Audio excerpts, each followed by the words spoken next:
Well, we were talking yesterday about the person whom Paul said is presenting false doctrine, presenting teachings and ideas and thoughts and philosophies and ideologies that are outside of biblical standards. In other words, they violate the Word of God. I'm not saying that everything in life is either a violation or an obedience to things of God. There are some things that the Bible doesn't give us real clear instruction to. And so, whether you eat meat or not is not something that you have to decide, is that a biblical foundation or am I in transgression? I mean, I know one particular denomination that has put a lot of interest into trying to persuade people to no longer eat meat. And yet today we know that meat is, for most people, essential for a series of elements and vitamins that we can only get from meat. And so as a consequence, people who live particularly a vegan diet are putting themselves in danger of really damaging their health. And yet there are many people who think this is kind of a spiritual thing to do. Well, all I'm saying is veganism isn't something that's taught in the scriptures. If you want to do that, just be sure that you counsel with maybe a nutritionist who can help you to find ways to supplement your diet with the things that you otherwise wouldn't get from meat. I remember my brother, who's a pharmacologist, told me that he said that it's funny because he says if you're a vegan and you don't take certain supplements that come from meat, they're derived from meat, and if you don't take them, you're going to suffer health consequences. So just a word to the wise, I hope. But basically, he says that there are some people who are pretty argumentative, and their argumentation is based upon an inflated self-esteem. They think that they're smarter than what they are. They think that they're qualified to teach, although they know absolutely nothing about the things of God or things that are of the Spirit, because they're relying upon their own intellect or their own life experience. And basically, he said, one of the ways you can recognize these people, he says that they have an unhealthy interest in controversies and quarrels about words. Now, an unhealthy interest in controversies means that you become defined by the things that you're against, not by what you're for. And we live in a day and age where people can hide away in very anonymous bunkers via the internet, where they can lob bombs at other people and make accusations and spread rumors and so forth. And this is where they live. They love this kind of controversy. In fact, it's one of the characteristics of people who have, according to DMS-5, they have basically a cluster B personality, if you will. They're a narcissistic obsession, to put it more in layman's terms. Basically, one of the things that narcissistic personalities like to do is see you unhappy. They actually, when you confront somebody about something that how they've hurt you, and the first thing they get is a smirk on their face, that's a pretty clear indication that you're dealing with a narcissist, and you ought to stop the conversation right there and stop caring about what they think about you, because what they're always going to be doing is constantly triangulating their relationship with you with other people. In other words, they'll always be setting you against someone else in order to create a controversy between you and that other person. And that's where they get power, that's where they get control, and it's also where they become the center of the triangle. They become the nexus point from which all the relational dynamics go on. And today there are many families that when they have a family gathering, I mean, it's just a matter of time before they're beginning to rip and to tear at each other and create a lot of argumentation.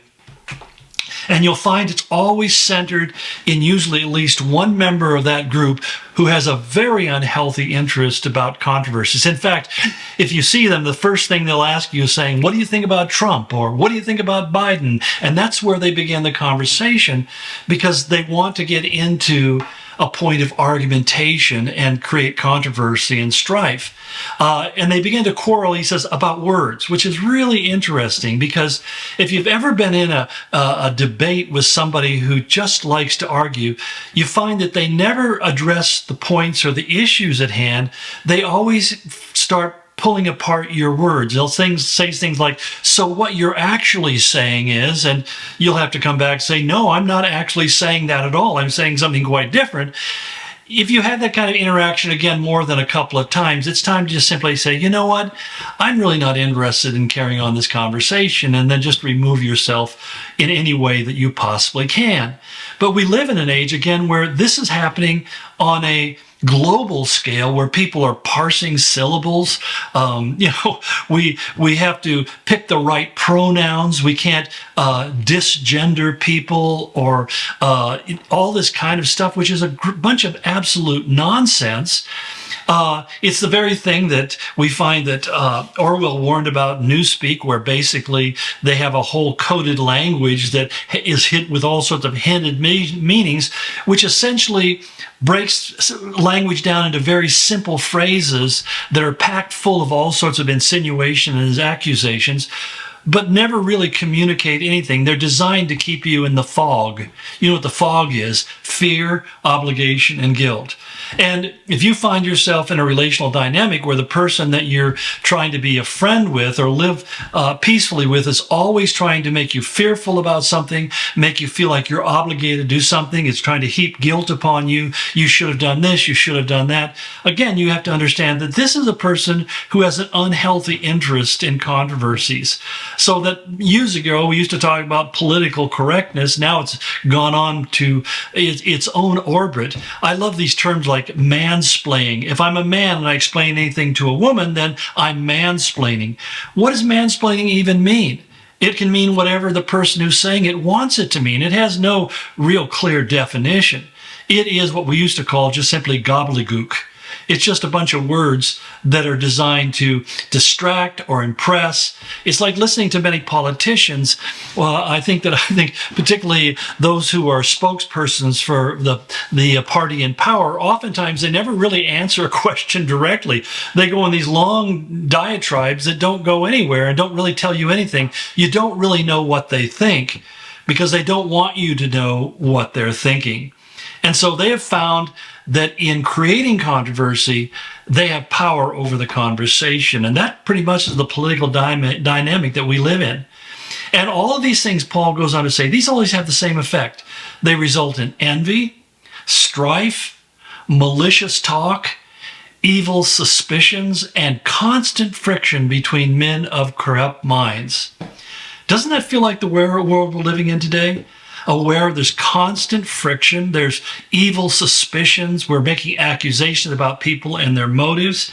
I was really challenged. I was reading something by Martin Luther King the other day, and King was talking about how that even if you disagree with somebody, or even if somebody is doing something bad, in his case he was talking about racial segregation and racism that was tormenting the African American community in this country at the time, and still does to some degree.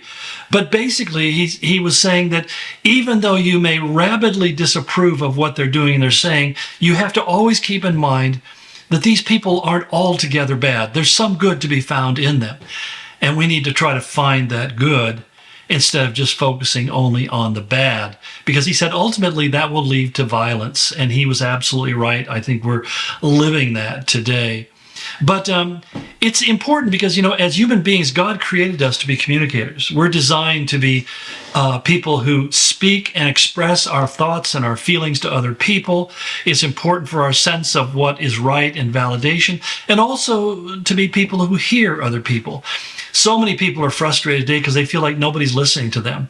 And I think that you find even in political dynamics today, there's a kind of a rising, subtle roar, a rumbling around the nation because people feel like the people in power, both in the economy and in the government and in every other area, even in religiously, they're not being listened to. People aren't paying attention to their concerns.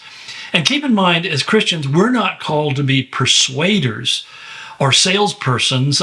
We're not supposed to speak in a way that gives us plausible deniability. Paul was real clear when he said in Ephesians 4:15, he says, speak the truth in love to one another. That we're supposed to be those who are committed to speaking truthfully. And that can sometimes have some negative consequences. But the thing about truth when you hear it is it's just the plain directness of it. It comes in no desire to impress or persuade anybody. It just simply says, here is the truth. And so even when we talk about this whole silliness around transgenderism and all the rest of this stuff, the obvious, undeniable scientific biological fact is that we either have XY chromosomes or XX chromosomes. And one makes us male and the other makes us female, and there's no middle ground between those two. So that when you get down to the smallest atomic structure of the human being, we are separated and identified by those inviolate differences that can't be changed. And so, when you find somebody who wants to argue over that sort of stuff, you have somebody who is not interested in truth, but who is simply interested in justifying something that's going on in their own life. Anyway, we'll pick this up tomorrow as we continue on talking about these people who love to have disputes and controversies. Blessings.